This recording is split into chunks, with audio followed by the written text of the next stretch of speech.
Bueno, Ok, entonces, ¿ya los tienes todos? sí, Ok, bueno, entonces vamos a hacer, voy a empezar a explicarte. Cualquier duda me dices y vamos a hacerlo juntas, ¿no? Vamos a aprender a modelar con el programa Modeler. Ujú. ok. Entonces, en el programa Modeler vamos a usar lo que es el comando, bueno, la terminal de Modeler, ¿no? Bueno, este es el comando normal, sin embargo, nosotros vamos a utilizar el que dice Modeler, ¿no? Pero siempre se va a utilizar bajo una terminal, ¿no? Entonces voy a compartir mi pantalla. Ujú. Ok, entonces, ¿qué vamos a necesitar? Primero vamos a necesitar eh, pues buscar la aplicación de Modeler, ¿no? Y bueno, yo aquí le pongo Modeler y me aparece Modeler, ¿no? Esta es la terminal que es específica para Modeler. Ujú. Cuando nosotros vamos a correr un programa bajo comandos, en líneas, pues vamos a tener una terminal. Va a depender de los programas y de la facilidad. Va a haber programas que puedes correrlos en la terminal normal y otros en una terminal exclusiva. En este caso, pues la terminal de Modeler. ¿Mm? Ahora, nosotros estamos en la carpeta en donde se instaló el programa Modeler. Yo tengo instalado el Modeler 10.1. Tú tienes instalado el Modeler 10.2, que es la versión más actual. Ajá. Ahora, eh, todos los programas van a funcionar mediante diferentes comandos e instrucciones. Ajá. La primera instrucción que vamos a utilizar es una instrucción específica para el programa Modeler que se llama mod 10. En mi caso es .1 porque es la versión 10, es la versión 10.1. En tu caso me parece que es 10.2. ¿Cómo lo sé? Porque aquí dice, ¿no? Hay que escribir este comando, ¿no? Para poderlo correr. Yo si le pongo enter me va a salir un error que no lo reconoce porque no es el comando tal cual. Pero yo si le pongo mod 10.1, me aparece que requiere un script, ¿no? Entonces nosotros vamos a aprender a utilizar el script, ¿no? Ahora, aquí tenemos que ser muy cuidadosos con los acentos. Bueno, de hecho no utilizamos acentos, pero sí con mayúsculas, minúsculas, errores ortográficos. Por lo regular, muchos errores tienen que ver con faltas de ortografía, mayúsculas, minúsculas, porque nos equivocamos, ¿no? Ahora, tus archivos, Guadalupe, me gustaría que los tuvieras en una carpeta, tú los guardaras en una carpeta en la cual pues vamos a trabajar, ¿no? Entonces, yo aquí tengo, por ejemplo, vamos a ser muy prácticos. Yo aquí tengo esta carpeta que se llama TLR3. Yo ya estuve practicando. Ya hice los modelos. Pero le voy a pasar a mi escritorio. ¿Dónde voy a poner ejercicio?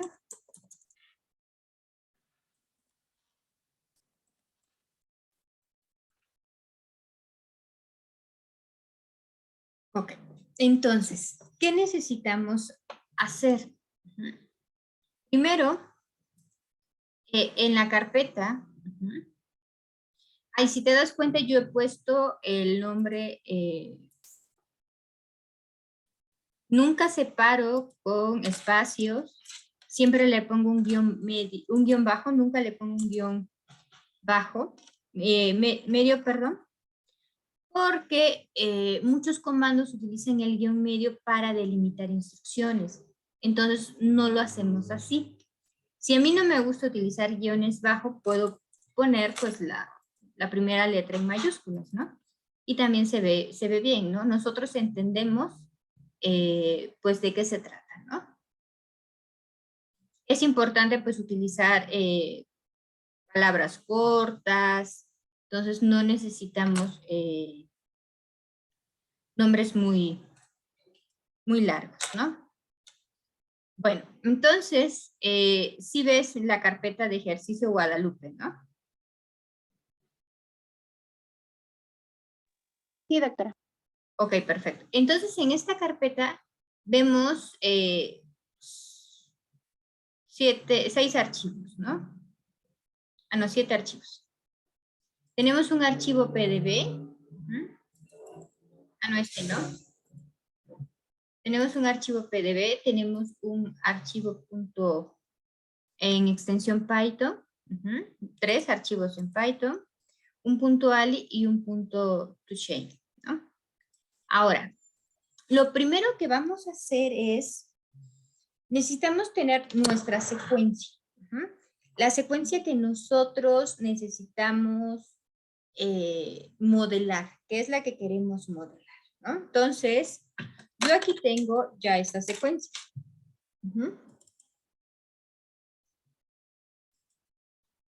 Y esta secuencia, ¿de dónde yo la obtuve? Yo la obtuve de la base de datos UniProt.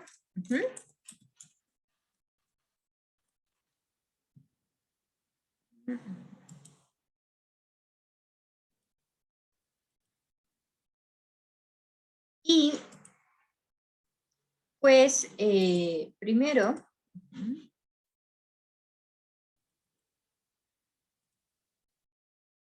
ese es el ID de UniProt. Entonces, por eso yo le puse este nombre, ¿no? Se llama O15455. Y si vemos, también el archivo tiene el mismo nombre. O15455. Se le puede poner el nombre que quieras. Por ejemplo, secuencia 45K, ¿no? Está bien. Pero si es secuencia 45, sí te recomiendo identificar cuál es el ID.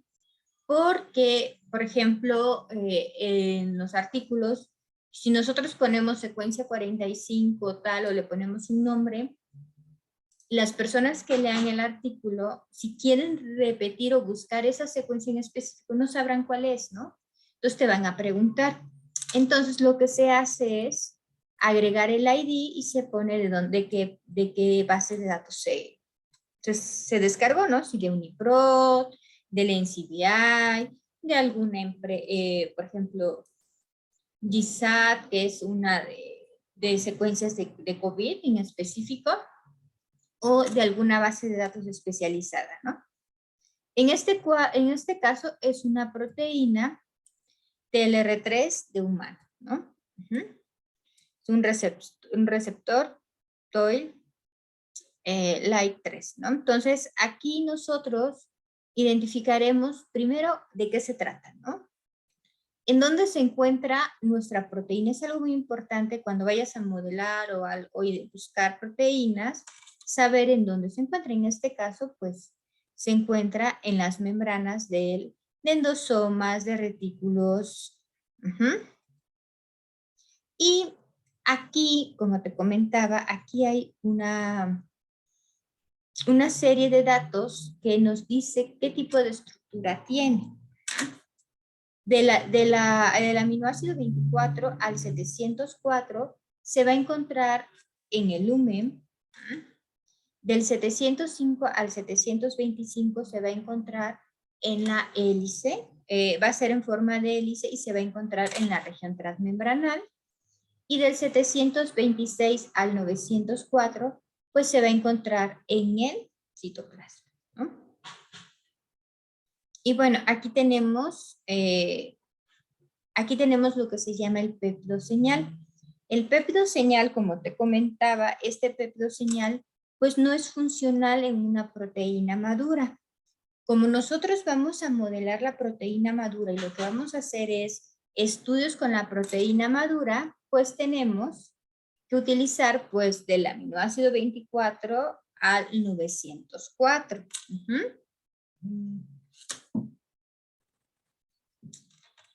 Y bueno, aquí hay glicosilaciones, puentes de sulfuros, información que es relevante para tener pues tu proteína completa, ¿no? Ok. Y vamos a encontrar pues en esta base de datos pues diferentes archivos, ¿no? Del 27 al 700, del 22 al 703. Estos que vemos aquí, todos los que van de la base de datos PDB, hay que investigar si es de humano o es de otro organismo. Porque muchas veces no necesariamente es de humanos, sino puede ser de otra especie, pero va de esta región a esta región. Entonces hay que ser cuidadosos y sí identificar que sí sea la misma proteína, la misma secuencia, o puede ser que sea de humano, pero haya una mutación. Y aquí tenemos AlphaFold, que es una base de datos donde te había comentado que ya hay secuencias que están totalmente ya modeladas y no tienen una alta predicción, ¿no? Ahora, aquí vemos, por ejemplo, la proteína completa. Aquí vemos, por ejemplo, en diferentes colores vamos a ver el grado de confiabilidad. Entre rojo significa, pues, no es muy confiable. En amarillo, pues, hay una baja confiabilidad. Y en azul son confiables, pero cuando es un azul marino, un azul fuerte, intenso, pues hay un grado mayor de confiabilidad, ¿no? Entonces, pues aquí tenemos a nuestra secuencia, ¿no? Ahora, ¿por qué hay una gran confiabilidad? Esto va a depender de la región que se encuentra cristalizada, ¿no? Observamos, por ejemplo, aquí va del aminoácido 1 a la posición 24, pues se encuentra prácticamente en rojo, ¿no? ¿Por qué? Porque no existe un templete o un molde en la cual ellos se basaron para modelarla. De hecho, pareciera incluso que no está ni refinada ni modelada. En este caso, pues esta región no nos interesa porque no es cortada cuando ya la proteína es madura, ¿no? Entonces aquí habría que eliminarla, ¿no? Bueno, uno podría utilizar esta estructura, evaluarla y revisarla, ¿no? En este caso, y para fines de aprendizaje, pues no vamos a utilizar este modelo, ¿no? Vamos a utilizar, vamos a modelarla nosotros y vamos a identificar varias cosas y vamos a saber qué podemos modelar y qué no podemos modelar, ¿no? Entonces, vamos a omitir a esta proteína, ¿no? Nos vamos a ir con todas las demás secuencias y vamos a identificar si se encuentra el cristal, ¿no? Entonces, para encontrar el cristal, necesitamos hacer un blast. ¿No?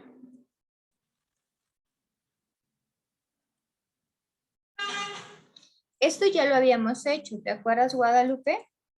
Que buscamos en Protein Blast. Sí, doctora. Sí. Copiamos la secuencia, en este caso creo que la secuencia no está completa. En este caso yo primero tendría que buscar pues la secuencia completa.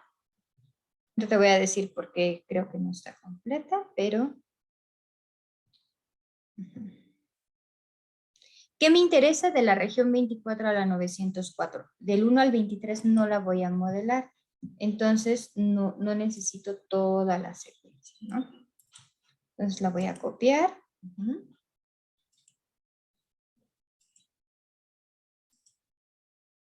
Pegamos. Y bueno, pues aquí ya nos dice cómo se llama. Y va del 24 al 904. Si te das cuenta, el ID dice SwissProt, o sea, la base de datos, el ID que tiene y la región de la secuencia, o sea, de dónde a dónde estoy modelando. Y yo no voy a buscar en bases de datos de secuencias, sino yo necesito buscar en una base de datos PDB, por lo tanto voy a buscar en la base de datos Protein Data Bank porque es donde están los cristales. Quiero saber si mi proteína se encuentra cristalizada. Y bueno, fue algo muy rápido. ¿Y qué encontramos? Bueno, encontramos que sí, hay una que ya se encuentra cristalizada, tiene del 904, hay una que también está cristalizada. Ese tiene un 80% de identidad, pero una convergencia del 100%, porque es de ratón, ¿no? Y el del humano, pues tiene un 100%, ¿no? Nosotros podríamos decir, ok, esta es la proteína que vamos a utilizar, con esta nos quedamos, no hay problema, ¿no? Y tiene pues toda la estructura que necesitamos, ¿no? Del 1 al 900. Entonces lo que vamos a hacer es identificarla.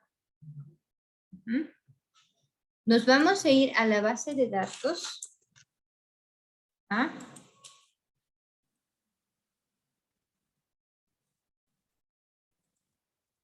PDB. Y vamos a modelar.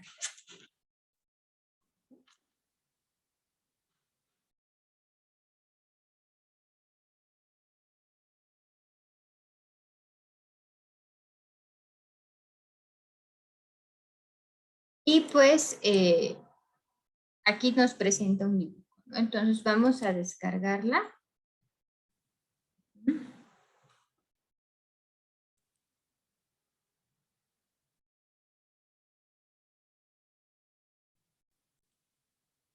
Y pues aquí la tenemos, ¿no? La proteína está, pues toda la secuencia está modelada, ¿no? De la región.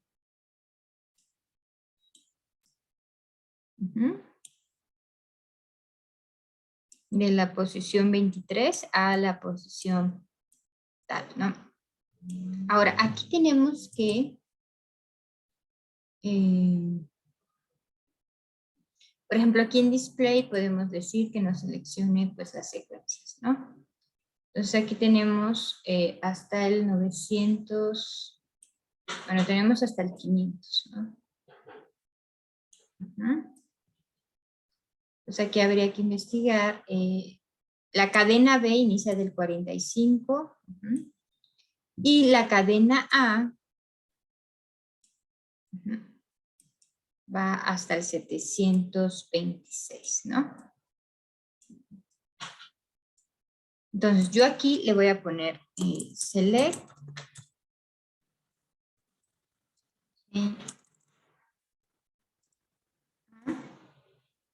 Y he seleccionado todo lo que, con respecto, todo lo que es la cadena A. Y aquí pues ya se ha seleccionado, le voy a cambiar el nombre. Me voy a poner cadena A.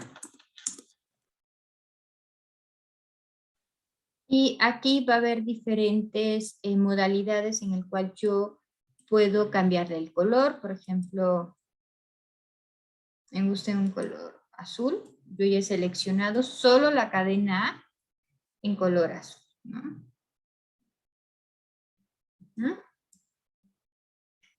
Y tenemos otra proteína. Esta proteína, ¿cuál es? ¿No?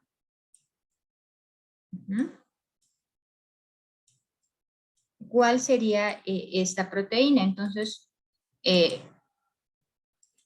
ya que la hemos descargado,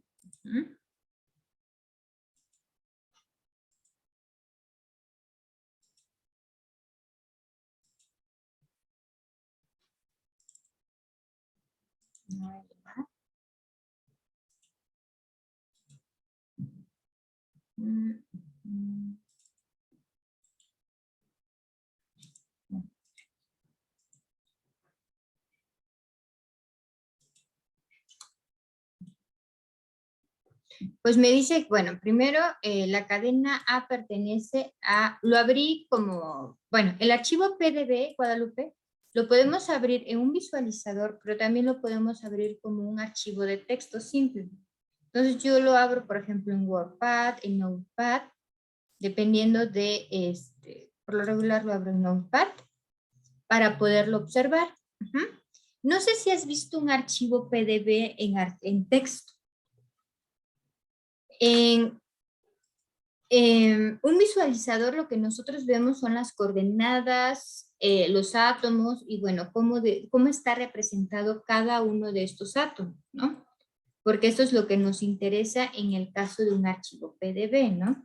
Poderlo visualizar de una forma tridimensional, cuaternaria, ¿no? Espacial. Sin embargo, en la forma de texto nos va a dar información del archivo PDB. Nosotros no vemos toda esta información cuando lo abrimos en visualizadores, ¿no? Tridimensionales, ¿no? ¿Qué es lo que encontramos en estos archivos PDB? Encontramos, pues, qué tipo de molécula es, en qué año se cargó, y lo cual, pues, aquí aparece, ¿no? Tenemos también la información, ¿no? Cuándo se cargó y, bueno, cuándo estuvo libre, ¿no? Entonces, de hecho no tiene mucho, fue en el 21. Ahora, viene información del artículo científico, todo lo que hace la referencia. Aquí tenemos dos estructuras. Tenemos este receptor y tenemos esta proteína, ¿no?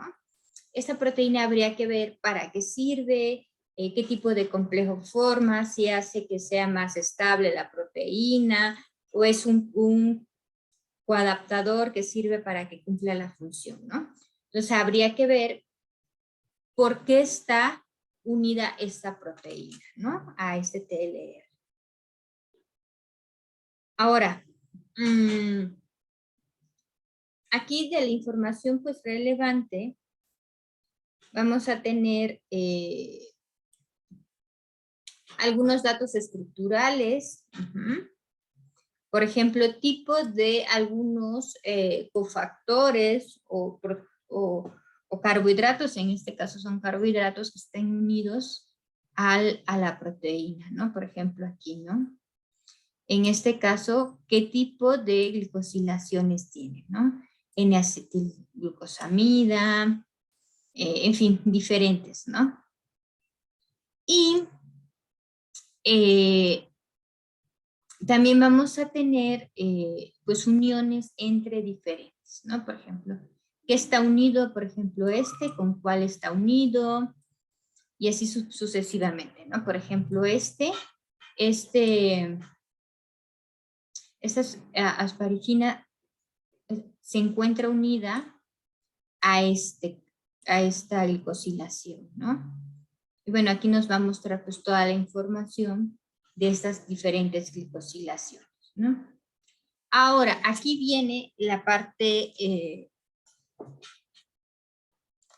no importante, pero la parte que define que es un archivo PDB, ¿no? Un archivo PDB lo que nos va a mostrar son los átomos de cada uno de nuestras moléculas que queremos estudiar.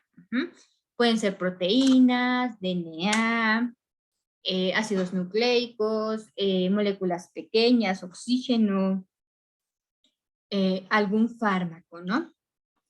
Entonces, esto va a ser secuencial, ¿no? Tenemos un átomo 1 y este átomo 1, pues en este caso, pues aquí tenemos a la valina, ¿no? Entonces tenemos aquí, pues la proteína, el aminoácido valina, que va a estar compuesto por, bueno, por los carbonos, por los átomos que forman lo que es la cadena principal y también por los átomos que forman lo que es la cadena lateral.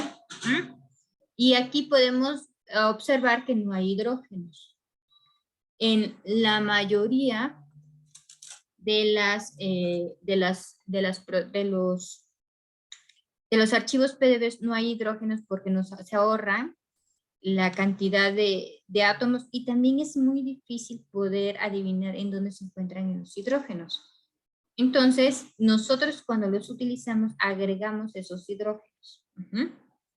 Cuando hacemos dinámica, docking molecular, agregamos esos hidrógenos para que la molécula esté completa, ¿no?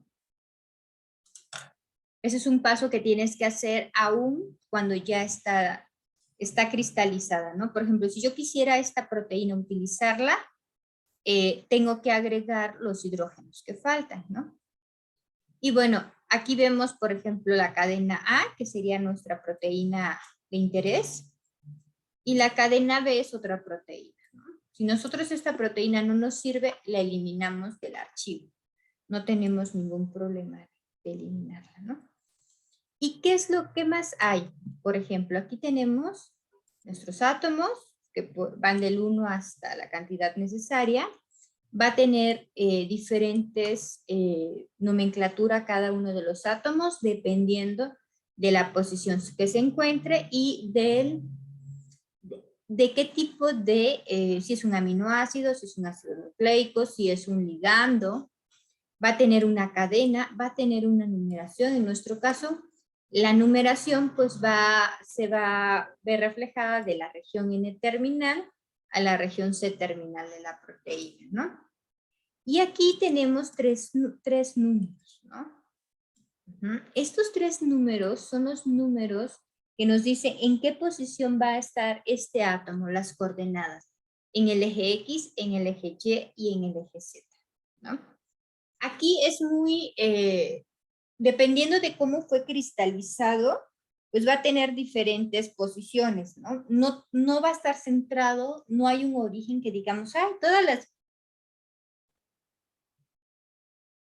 moléculas van a estar en el centro, ¿no? No, simplemente pues quien lo haya cristalizado, dependiendo en dónde encontró esa proteína, en qué posición, pues identifica pues la ubicación espacial. Y esta ubicación espacial pues es muy importante porque es la que nos da al fin y al cabo la forma, ¿no? El conjunto de el conjunto de la posición de cada uno de los átomos pues nos va a dar pues en sí la forma de la proteína, la estructura,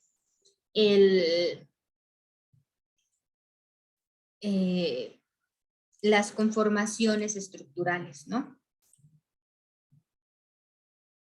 Entonces, nosotros aquí pues ya tenemos nuestra proteína, ¿no? Vamos a pensar que no está esta proteína modelada. Yo en el archivo te mandé esta proteína. Esta proteína es una proteína de TLR3, pero yo porque tengo esta y esta. Esta es la de humano y está muy bien, ¿no? Sin embargo, está en forma de monómero. Y si yo la quisiera en forma de dímero, porque yo quiero ver cómo interactúa el dímero con otras moléculas pequeñas o con ácidos nucleicos o con otra proteína, pues necesito la forma dimérica, ¿no? Para humano no existe la forma dimérica. Entonces, yo si quisiera modelar la forma dimérica, tendría que buscar un modelo que me genere pues la forma dimérica.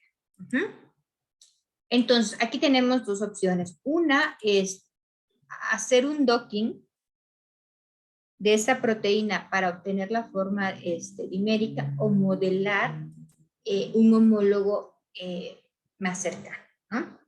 En este caso vamos a hacer el ejercicio del homólogo más cercano. Primero vamos a aprender a modelar, Guadalupe, la forma de monómero. Y de ahí vamos a aprender hacer la forma de dímero. ¿Sí? Sí, doctora. Entonces, si nos salimos, vuelves a entrar, ¿eh?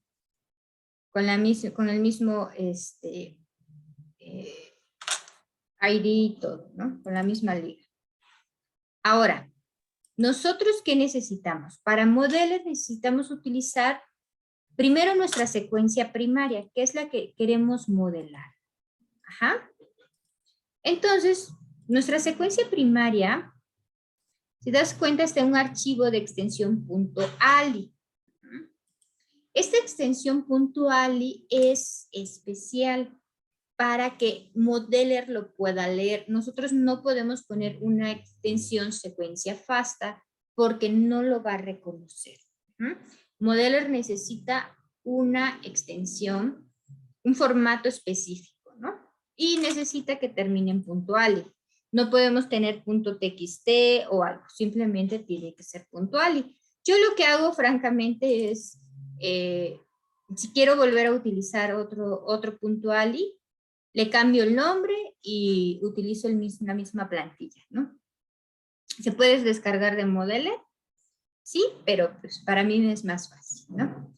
Ahora, vamos a tener ciertas características, se parece mucho a la extensión .fasta, ¿no? La extensión .fasta, pues viene siendo esta, ¿no?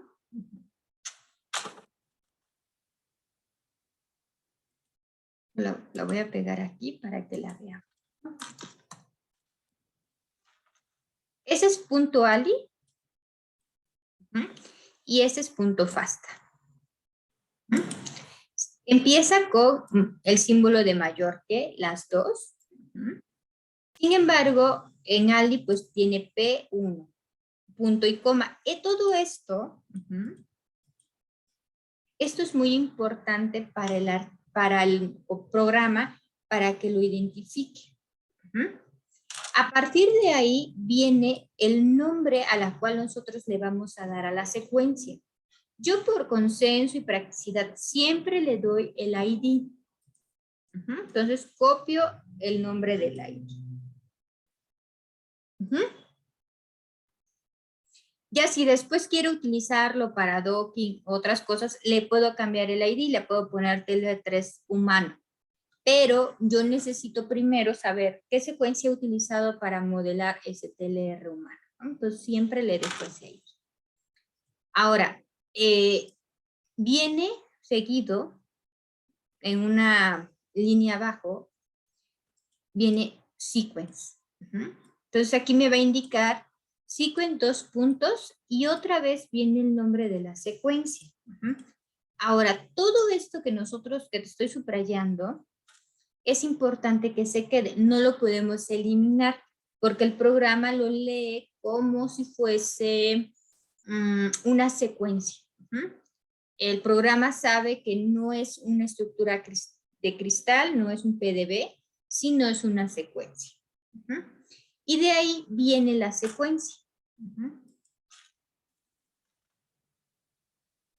Entonces nosotros copiaríamos la secuencia y la pondríamos aquí, ¿no? Aquí, no sé si ya observas que es diferente, es más pequeña. Después te voy a explicar por qué razón es más pequeña, ¿no? Entonces, aquí tenemos nuestra secuencia de 24 aminoácidos hasta el 904. La voy a guardar. Y algo importante, debe terminar con un asterisco. El archivo .ali va a terminar con un asterisco que nos va a indicar que es el fin de la secuencia. Entonces, hasta aquí tenemos descrito nuestro archivo .ali. Ahora, si en dado caso yo quiero volverlo a utilizar y utilizar una secuencia, ¿no? Por ejemplo, tu secuencia, lo que haría, pues nada más le cambiaría el nombre y cambiaría la secuencia. Y también el nombre de aquí. ¿Se das cuenta? Estoy poniendo el mismo nombre tanto en sequence, en P1 y también en el nombre del archivo. Eso nos va a facilitar